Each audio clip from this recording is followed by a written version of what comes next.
Goeie en welkom bij het muzikale dwarsplein van Friesland. Je hoort mij jazz van Martini, een noordelijke jazzgroep is dat. Dichter Elmar Kuper met nieuw werk en we hebben nog een optreden van Jaap Mulder. Noorderby live, Noorderby live, Noorderby live, bij Willem de Vries. Paradies. De mannen liet reële ontlitschen. Glimkust.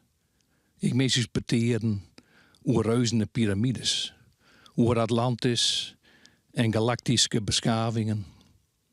Ik mis die tomatensop. Wij spelen in de Champions League, spreekt Sietse op, de fluitspeler en vogelman. Is dat zo? Bedrouw ik topspot als ik de woorden op goed gelok del kwattelje? Een zuster kniept in een tube en striekt zinksalve om een woene hinnen. Haast een poeierke voor de poeperij. Een zetpilsje in de pine. Kroeps dicht in het skethoorn. 23 is het getal van een engel. Kriegst radioactieve glucose in die eren. List een zucht. Nee, het valt net daar. Taal is een skierp in onmacht. Zijn poorten skoppen wakker. Maar rijdt je neer. Mem, ik liet de geest weerje. Spring over de slinken van de Middelzee. Jaren iere lip. Zijn klauwen ken ik wel fine. Garrest in dremen van letter. In die eer rolt een vuurbal over het wetter. Als Pjut mast wezen naar de trouwfoto aan de wand. Mocht een mof de naar vrije. Die mem, wo die de zoon van de bargemaster Taha. Henk wie die gruttel leefde. Die smookte ballenpisten. Haarmolk 22 kei. Bracht het zie van Adem als atleet in de skiën van een ko. Die keer doet ik net stofzoegen hier en mij verschozen efter MTV squaddes de snoer demonstratief uit de miele. Konstantin Tchernenko en Ronald Reagan knokten een potje in Frankie Goes to Hollywood zijn machtige clip. Freddy hieken in de tosken en droeg nullenhakken en een leren rokje. Sabrina hier grauwe jaren. Stekste Tom omheeg, striks met de vinger om mijn palm. Oer de ieren, die het haast liek het sjok, als dieners binnen. Juist een peer, kwarte voele kniepkes. Er zit krijft in die hoorn.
Арахлама пеулича, чиня млача лубаница. Айланда ланда ла, чиня млача сандела. Арахлама пеулича, чиня млача лубаница. Айланда ланда ла, чиня млача сандела. Айланда ланда ла, чиня млача сандела. Айланда ланда ла, чиня млача сандела. Айланда ланда ла, чиня млача сандела. Айланда ланда ла, чиня млача сандела.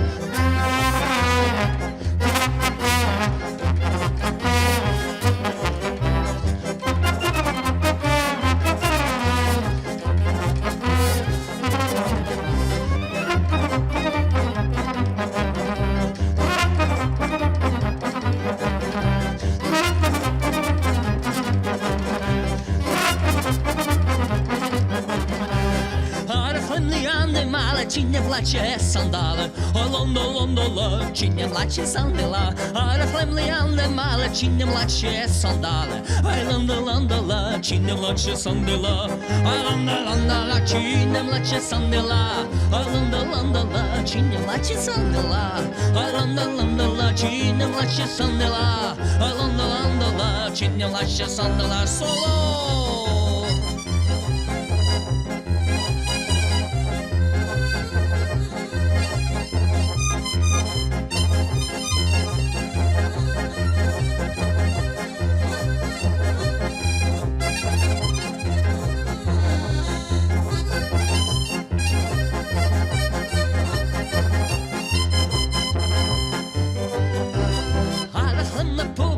Чиня влаче шоколадку, лондо лондола, чиня влаче сандела. Арахлем лапобіяку, чиня влаче шоколадку, лондо лондола, чиня влаче сандела. Лондо лондола, чиня влаче сандела. Лондо лондола, чиня влаче сандела. Лондо лондола, чиня влаче сандела. Лондо лондола, чиня влаче сандела.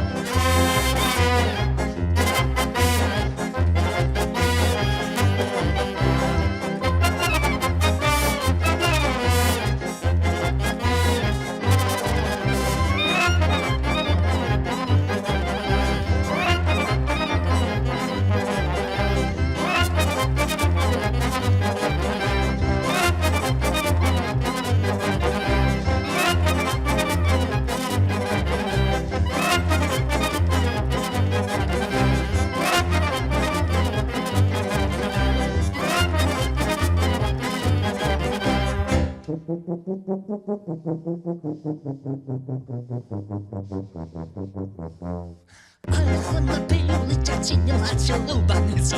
Лондо лондола, чиня влаче сандела. Арахлама пеулича, чиня влаче лубаница. Лондо лондола, чиня влаче сандела. Лондо лондола, чиня влаче сандела. Лондо лондола, чиня влаче сандела. Лондо лондола, чиня влаче сандела. Лондо лондола, чиня влаче сандела.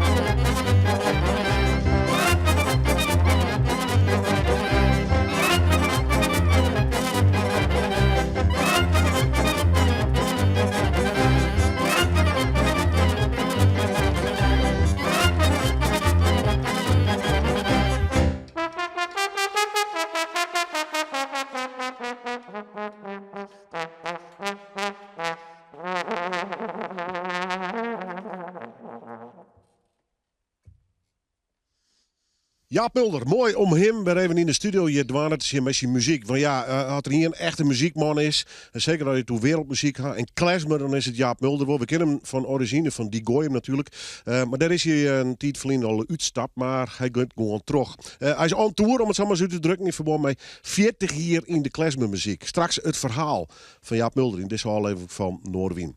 We kleien weer een prodder over de social media, maar dat breng ik wel ergens wat op. Want dankzij de social media wist ik dat mijn gast, die hoort, Elmer Kuper, wij Friesk werkskreun hier. Dichter, schreeuwer. Hij jongt ook wel in bands overigens.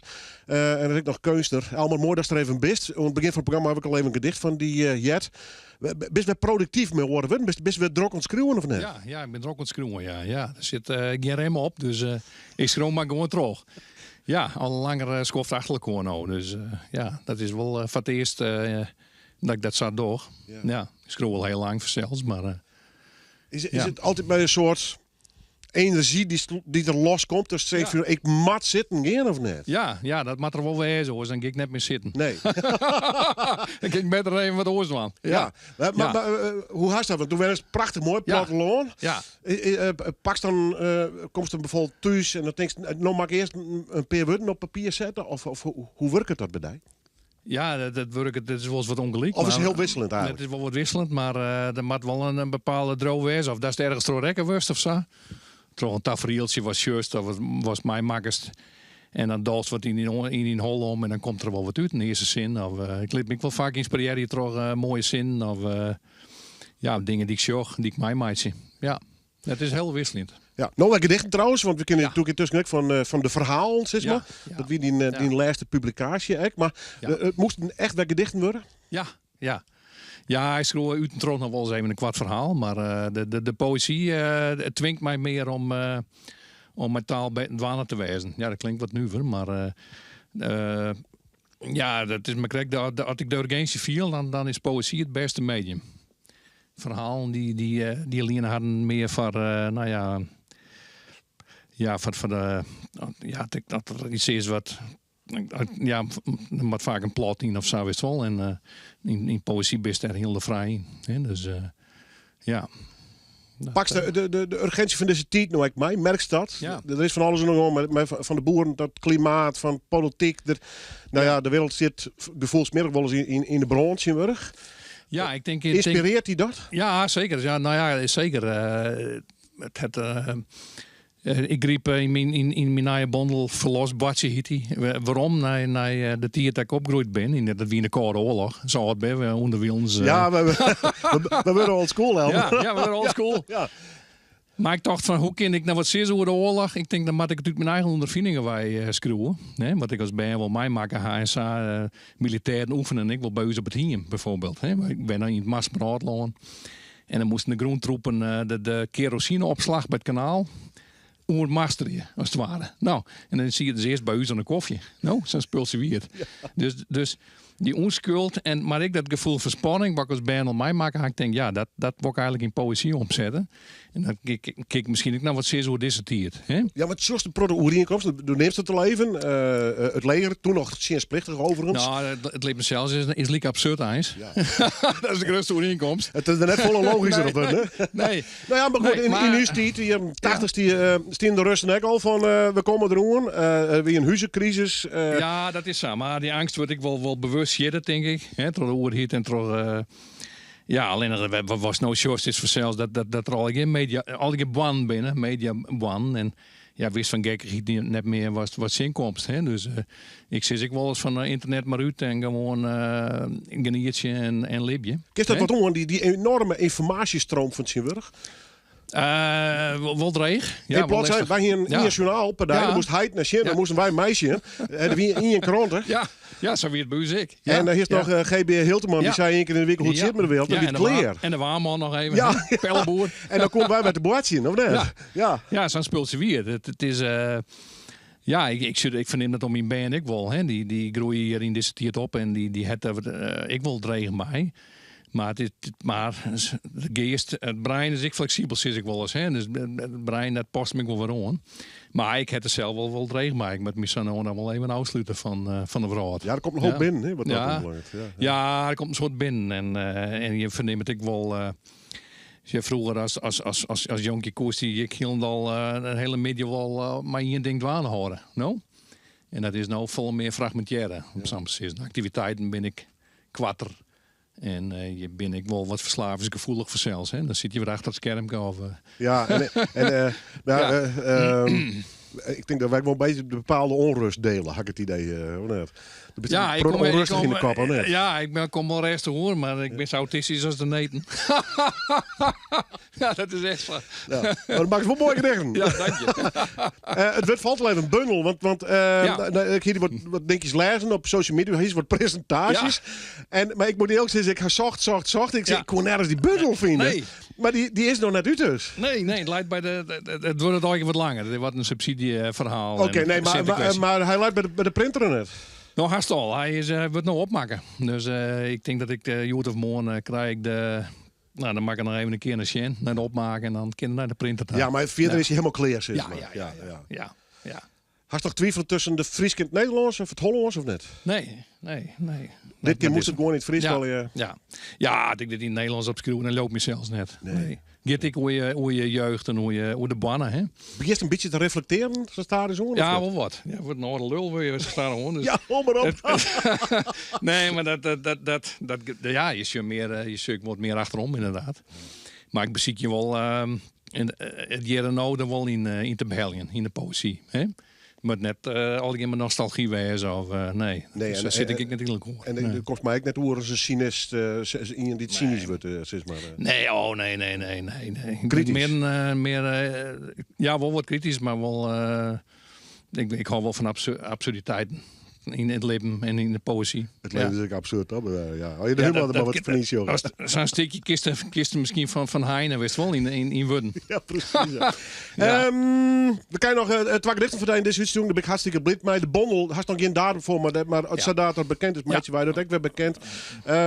Ik moet toch even over de muziek beginnen, want Tigers verkleurd, dat is dienen. Had je al weer naar je muzikale ambities of Nou, ik ben met Joop van der Linden van de Klezmerband. De Amsterdam Klezmerband is dat, hè? Had ik een experimentele plaat maken met mij. En vaak zitten we daar even de pik mee optreden in het land. Maar hoe en wat, dat weten we nog net. Ja. De CD is onder wielens wel clear. Ja. En hij heeft zelf ook nog een heel mooi plaat gebracht. Hele experimentele muziek. Heel anders dan wat er met de Klezmerband doet. Ja. En daar heb ik als het ware een gastbijdrage aan met mijn poëzie. We zullen hem even bellen, maar dan kunnen we mooi hier even uitnodigen hier. Ja, het zou wel mooi wezen. Ja, en de Tigers, dat is volunteerd, maar die jongens die spelen wel terug. Met hun eigen formatie, met de rules en zo. Komen ze wel weer met nieuw materiaal, denk ik. De tijd houdt niet eens kost. Nee, jongen. Het gaat altijd terug. Tof, dat is het best. Elmer Kupper, mooi. Mij natuurlijk Nijburg, want dat is de onleiding om hem uit te nodigen. We halen even een gedicht van hem jet. En we krijgen er nog een van Elmer Kupper hier in Noorwin Live. Ia. Bij mij thuis hing het een anonymous masker aan een rustige speaker. Is dat raar? Ik mat naar de studio. Daar moet ik Eva. Ze had ongelijke gezichtshelden en doch de knoopjes van haar bloeske los. Pieter in de rek en sjonkt heel nasaal. Een man dat zijn attaché-koffer iepen en helpt er een kanarje pak uit. Weer een oren man liep het hemzelf met een 2 componenten liem vast en zei dat het lippen van u al een keer op het spul zit. Ach ja, een vrouw draagt een Emporio Armani. Waar binnen die jukken, vreeg het famke Louise. Ik ken de boerenplomp, spreek ik op. Dit is de verkeerde romte, roept Bo. Een klimaatdichter snaait een minimars uit een rijdend koer. Ik je net thuis. Ivonie kiemt een lok uit zijn zwitplassen. De showbiz hut. Haast toost. In een kantine drinkt Nescafé. Mem is drek. Ze feit de postmortale make-up van haar handlid. Vregest haar hoe het oorint. Ze zei dat ze het plot net prijs aan wil. Hij klauwt mij een hekkel de tochtsleert uit. Kom erin, roept een drag queen. Daarin de hinnen en wan en net de definiëren wezens om. De gastheer met flintertijsers en engelen hier rint naar die ta en vreegt of ik me van meisje. Ik André, dat ik net op mijn gemak ben. Ik ga niet het speciaal zoen. De gastvrouw jet het. Zij draagt soldatenkistjes. Onder het plafond hing je maskers van vrouwen, lieden zijn oren illustere figuren. Ze helpt mij een pikheeg en Mickey Mouse eraan. Hij had een glazen eer en een slop eer. Ze zei dat ik er nou bij er. Ik roep, Ia. Mijn Ia gaat hele vrouw door. Ik ren toch een glazen door en boeten. Een skutter, met een versante veer in zijn stetson, had het op mij verzoen. Hij roept de namen van een hillige en shit. Maar zijn kogel kan ik keren, maar het wordt. Elmar Kupper, mooi om hem weer eens even te treffen. Ik zeker in de studio. Nou, de bundel komt dus nog uit. Maar dit wie alvast werk van hem. Straks doen we nog een gedicht trouwens van Elmar Kupper. En van wordelijke poëzie geven we eigenlijk naar muzikale poëzie. Want de man in Nijs besteedt. We gaan al even optreden in deze aflevering van Noorderwien. Die is al 40 jaar, vind ik mij, muzikale poëzie, les, klezmer bezig. Jaap Mulder, welkom. Dank u wel. Klezmer, de beste feest aan het vieren. Dus dan aantal optredens. Uitverkochte zaal in heel Nederland overigens. 40 jaar klezmer. Wow, wat een verhaal. Ja, en het mooie van het verhaal is dat het hier begint in Leeuwarden. En het eindigt misschien ook wel in Leeuwarden, ik weet het niet. Bist bij klezmer opgegroeid of best het zien horen? Ja, dat zit in je programma. Het is dat ik, heel kort en heel snel, ik ben geboren in een woonbootje dat lag aan de Wielerpolder bij het Zigeunerkamp. We moesten over het Zigeunerkamp. Dus mijn eerste indrukken van de wereld waren woonwagens, de geur van gestroopt konijn op de barbecue en de klanken van Django Reinhardt. Later kwam daar een plaat van mijn overgrootmoeder bij, van een Hongaarse zigeunernummer, Herikati. En dat is mijn muzikale begin en heb dat later gewoon teruggevonden. Hier is voor dat muziek wie uit oren wereldstreken, oren land, of associëren ze dat heel wat met jou en in thuis eigenlijk? Kijk, als kind accepteer je alles. Je kan accepteren als muziek. In die nalatenschap van die overgrootmoeder, daar zat ook Handel, de Messiah, daar zat Berlijnse muziek in, cabaretmuziek en er zat... klezmer, maar zeg maar Oost-Europese zigeunermuziek in. Dus voor mij was dat mijn muzikale idioom. En mijn vader draaide klassiek. Dus ja, er was genoeg. En ik dacht er niet echt bij na. Nee. Wat werd je eerste instrument? Ja, dat was mijn echte instrument was een melodica. Ja, die kreeg ik toen ik 9 was. En toen ik 11 was, of 12, toen vond ik een trompetje bij Cohen, de oude IJzerjood. En ik struinde daar altijd rond daar. En die heb ik gesoldeerd, een mondstuk bij gekocht. En toen ben ik zonder enige kennis trompet gaan spelen met die klassieke platen van mijn vader. Dus Verdi, dat knalde door de straat. En ja, tot mijn oom Willem, oprichter van het Peter T. Mannenkoor in Leeuwarden, zei van... En nou is het mooi geweest, ik sleur je mee naar de harmonie. Ik zei, ho, ik ben allergisch voor uniform, dat ga ik niet doen. Nou zei hij, een beetje corruptie is ook wel goed. Ik geef je een baantje bij de expeditie in de vakantie. Ik zei, nou is best, kan ik mooi even naar Tour de France luisteren, de hele vakantie. Hartstikke goed. Dus ik naar die Peter T. harmonie. Maar ja, na 2 weken zag ik dat er een klarinet-vacature was. Die trompetleraar heeft me nooit meer aangekeken. Maar ik ben wel lekker klarinet gaan spelen. Ja, precies. Een soort heiligschennis dus. Ja, want ik kon er aardig overweg met die trompet toen. Dus hij was niet blij, maar men maakt keuzes. 40 jaar, best op dwanden in de muziek en klezmermuziek. En als hij erin verdiepen, dus spreekt taal, denk ik, voor een groot deel. En Jiddisch. En wanneer kwam het besef van dit is mijn leven, dit is mijn... Hier wil ik maar oord mee worden, hier wil ik niet in Utrecht. Dit is mijn taal. Kijk, dat is een taal, hè? Ja. Kijk, hij is er niet, helaas, Nanne. Maar ja, als Nanne hier was geweest, dan was ik hier niet geweest. Maar Nanne gaf mij in 1984 een plaat. Een plaat uit Amerika van de Klezmorim, een Amerikaanse klezmerband. Ik ken het helemaal niet. Ik kreeg die plaat, ging hem draaien, ik kreeg een klap in mijn gezicht. Ik heb alles geluisterd en toen heb ik alles uitgeschreven voor het bandje waar ik toen in speelde, Kopatschka. Dus toen ben ik die muziek gaan spelen. En die taal, die was ik eerder tegengekomen hier in de Bombardon in Leeuwarden, bij de Put. Daar draaide iemand Zoepkijk en Hansel. En wie draaide dat? Dat was Tseert Nauta die achter de tap stond. Het is een grote weerwal van connecties. Daar hoorde ik Jiddisch. En toen dacht ik van ja, maar dit ken ik. En ik ken het ook niet. Maar ik was er meteen gegrepen en ik dacht, ja, dit is mijn muziek. En toen kwam die klezmer erbij, Jiddisch en klezmer. Klaar.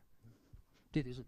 Nanne komen? Ja, Nanne Kalmer. Ja, precies. Ja. Ja, nou kijk ik een mooi berichtje meidje, want in kwart heb ik mij Nanne Kalmer een urenlang een op importeren hoe zijn muzikale leven eigenlijk. Ik met zijn muzikale partner, ik levenspartner trouwens, toch een beetje een roddeljournalistiek bij deze, Ankie, maar en dat is wat aardiger, we gaan met Jaap ik nog een urenlang hoe zijn 40 hier in de klezmermuziek praten, want ja, daar is dit programma eigenlijk nog te kwart voor, dus we moeten er ook in grote stap mee weer terug.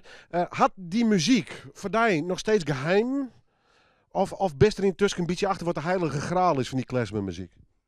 Het zou zeer onterecht zijn om dat te zeggen. Want Het is passie, denk ik. Hè? Ja, maar- het is het leven. ja, maar het is zo'n grote hoeveelheid muziek, zo'n cultuur die daarachter zitten, zoveel mensen. Ik bedoel, dat kan ik niet in één leven bevatten. Er zijn zoveel veel klankkleuren, zoveel emoties. Ik ben blij als ik maar één klein strohalmpje kan zijn wat er boven het grasveld uitkomt. En hopelijk niet neergemaaid door een grasmaaier van funk, punk of wat anders, weet je wel. Nee, ik ben blij wat ik doe. En ik zeg altijd maar met een citaat van Robert Stolz, dat is wel mijn opgave. Mooie laatste woorden. Net in dat interview, want ik heb nog een uur lang op trop praten. Klezmermuziek, de passie. Deze man had passie voor de muziek. En ik ben blij dat dit er is. Jaap Mulder, live in Noorderwien.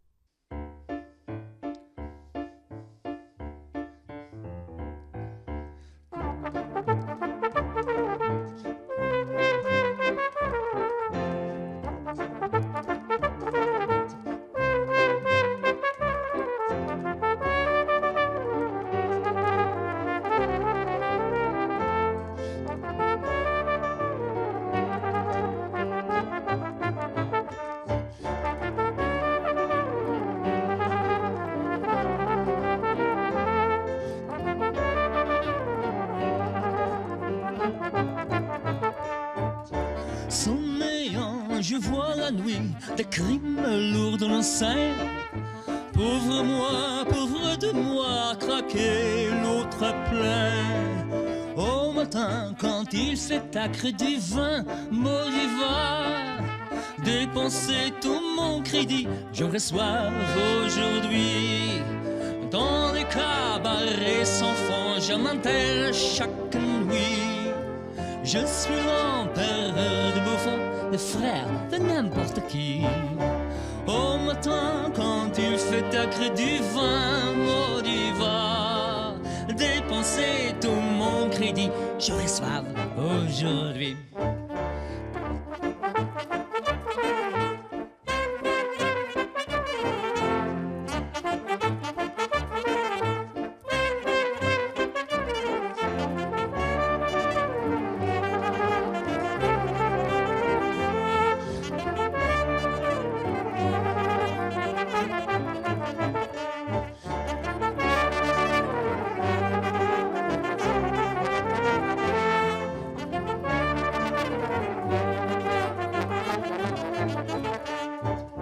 Et vois-tu les chachères là dans la forêt qui bougent? Et vois-tu le bourreau là-bas avec son habit rouge? Rien ne va ici déjà sur nos chemins de terre, mais j'ai bien peur d'au-delà ressemble à l'enfer. Dans les cabarets sans fond, je m'enterre chaque nuit. Je suis l'empereur de Buffon, le frère de n'importe qui. Au matin, quand il fait acre du vin, Modiva, dépenser tout mon crédit, j'aurais soif aujourd'hui.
Tja, die bij de trompet en die snor, dat is mijn oergrutpaker, Jacob van der Zee.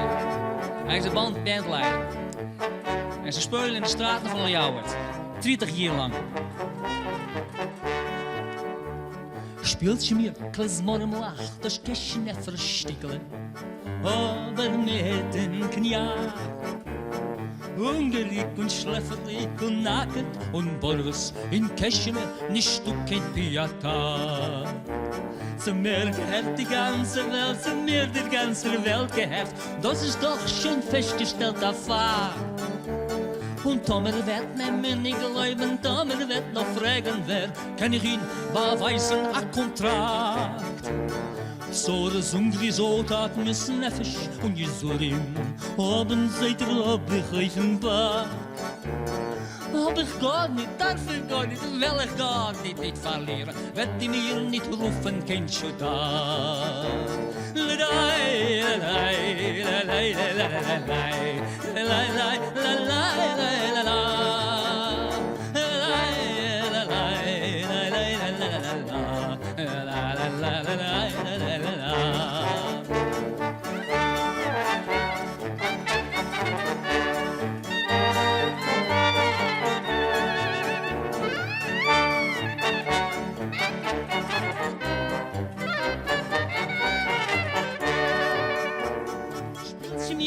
Morgenlach, das Herz leicht zu gehen mir.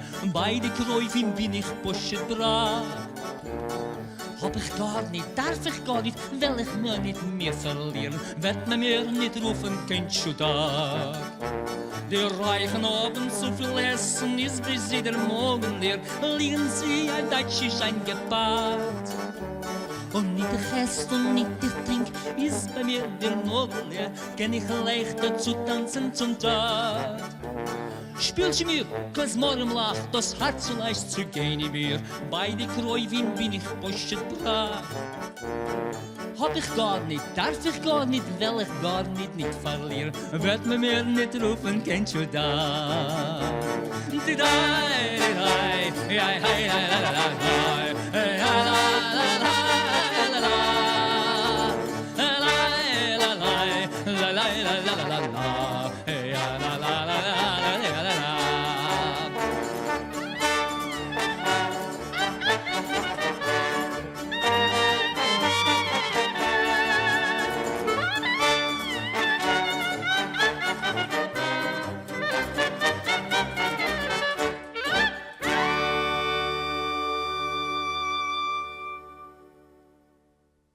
Wat een fantastische muzikant. Jaap Mulder, Joert, de gast in deze aflevering van Noorderwind Live dus. Doch Joert, ik weer eindelijk weer zijn wat om jazz. Ik ga even naar een Celtskip daar. Ja, fantastische muzikanten. Dat hij maar even zien kan. En Jerk en ik vooral. Ansel Klooster, mooi om te binnen. Welkom. Ja, dankjewel Willem. Stel even de groep voor.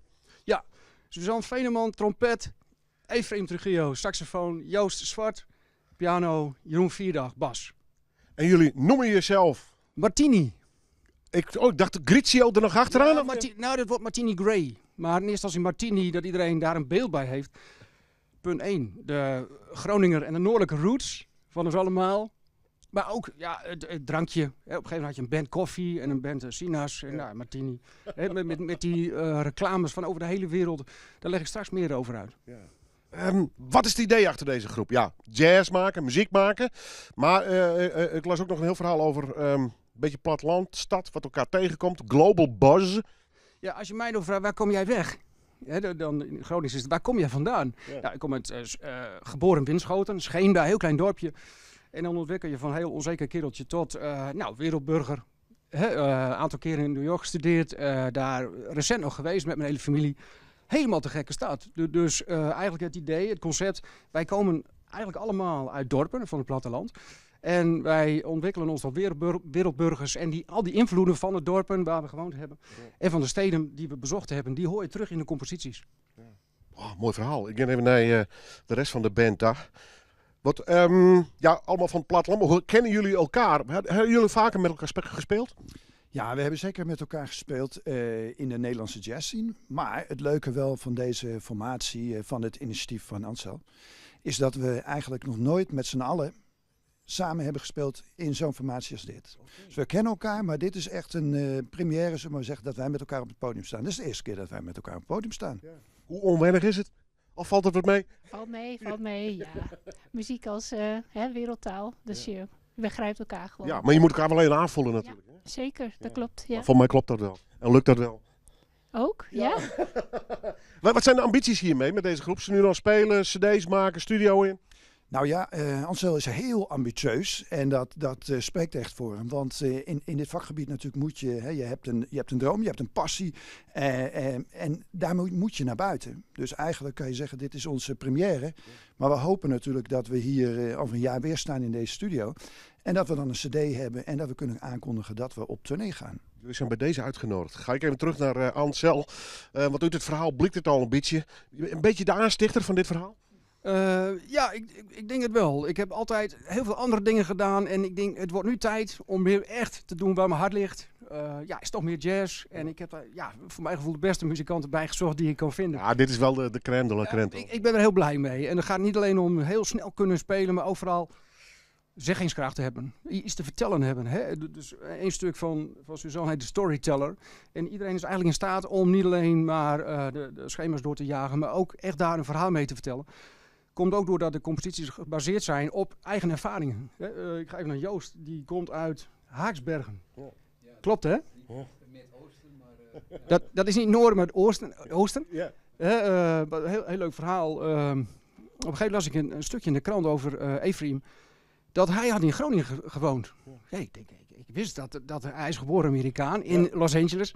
Dus heb ik hem gebeld van, joh, klopt het dat jij in Groningen gewoond hebt? Ja, ik heb op de peuterschool gezeten. Nee. Dus hij heeft van de peuterschool in Groningen gestudeerd. Er zijn een aantal plekken die wij gemeen hebben. Jeroen is geboren in Haren. Poos in Groningen en later Amsterdam gegaan. Ook in Amsterdam hebben wij elkaar ontmoet. En volgens mij is iedereen in New York geweest. Ja. Dat zijn van die gemeenschappelijke dingen. En New York is natuurlijk wel gewoon ontzettend inspirerende stad. Nou, zeker voor de jazz. Nee, dat bedoelde ik. Ja, al die clubs, Village Vanguard en noem maar op. Ja, we zijn er allemaal geweest, denk ik. Ja. Mooi. Je zegt het alleen, sommige nummers zijn door anderen geschreven. Maar hoe ontstaat het onderling? Dan gaan jullie dan vervolgens ermee aan de slag? Sturen jullie elkaar muziek op of opnames of demo's? Wij hebben keihard gerepeteerd vorige week, 1 keer. Dus het was best een beetje kort dag en spannend. Hoe pakt het uit? Maar tegenwoordig via internet, de partijen worden verzonden. Iedereen gaat het thuis goed voorbereiden. Ja. Iedereen is zo professioneel om dat dan bam in 1 keer neer te zetten. Dus nu de première, zoals Efraim al zei. Maar ja, heel graag een vervolg. Lijkt me te gek. Jullie zijn bij deze uitgenodigd. Nou, super. Dankjewel. Ja. Even naar de buitenwereld, want dit is een tv-studio en radio. Ga je nog de studio in of ga je andere dingen doen? Het plan is om een cd op te nemen. Ik denk dat dat bij deze ook definitief is. We moeten even kijken of we het financieel rondkrijgen. Er komt een crowdfunding aan, dus zoals dat gaat. En we zijn bezig met subsidies, allemaal linkse hobby's natuurlijk. Maar goed, we maken er iets moois van. Ja. En ik kan alleen voor mezelf zeggen, ik heb er ontzettend veel zin in. En ik krijg ook weer energie van de band. Dus dat is, ik ben heel blij met het project. Mooi. Stel geweldige muzikanten. En dat hebben we gewoon in de Noorderwind studio. Daar ben ik heel blij mee. We gaan ze volgen. En hier komen ze gewoon weer. Want dit soort fantastische muzikanten zijn altijd welkom. Zeker in Noorderwind live. Dit is het dan ook weer. Live in Noorderwind. Martini en dan Gray, zomer. Martini Gray, dat gaat het worden. Hou het in de gaten.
Fantastische jazz. Joert in deze aflevering van Noorderwien Live. Ja, is Martini Gray, Martini Grigio. Hier, de Hawks on. Wok ze absoluut weer heel graag hier in de studio zien. We gaan nog hier optreden en nog een gedicht van Elmo Kuper. Maar ik zeg alvast bedankt voor het zien. Na weekend ben ik gewoon weer bij Noorderwien Live natuurlijk. Op radio, televisie en op internet. En dit is Elmo Kuper, maar nog een gedicht in Noorderwien Live. Nou de vrede. Nou de vrede. En het kistkeel dat het oren kistkeel verkrinkt. En nou de geest als een slaaf in een goudmijn. En nou de heel wieze moele. En nou de heid die zijn tinnen oorjas onstroept. En nou het zie je dat de bannen koren wit. En nou het spook dat zijn wetsweet uitloekt. En nou de stille poest. En nou de woestiendroge riedel. En nou Dirk zijn flauw biet. En nou Boukje haar moes onrein. En nou de feind die het lever mat. En nou de faam die het ontvangen mij. En nou de schidder van gelok. En nou de goeroe die zeit was rispust is prana. En nou het wut dat bloeit op vloeipapier. En nou kaliberklauw klabaster kloer. En nou tosken knisse knetter. En nou onder de eed van mem ierde kietel je lichte warme tjen wekker. Is vrede nou.